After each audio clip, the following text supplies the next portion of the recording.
Welcome to Luca is a Billionaire, where the only thing I invest in is your answers. In this video, I will explain how to fix Ford Fusion electric power steering. Many owners experience a sudden loss of steering assist, making driving challenging and unsafe. This issue often presents with a dashboard warning light.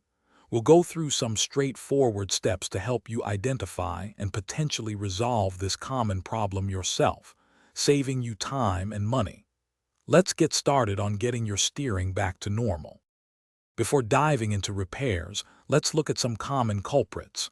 Often, a simple fix involves checking your vehicle's battery and its connections.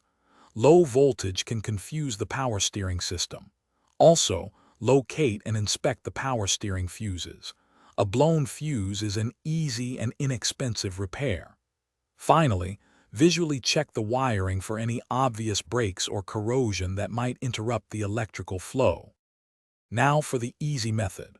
First, safely disconnect the negative terminal of your car's battery.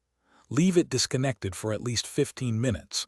This allows the power steering control module to fully discharge and reset. After the waiting period, reconnect the battery terminal securely. Start your engine and turn the steering wheel completely to the left, then completely to the right, a few times to help the system recalibrate. If the easy reset method doesn't resolve your power steering problem, it might indicate a more complex issue. At this point, using an OBD2 diagnostic scanner can help retrieve specific fault codes, guiding further troubleshooting.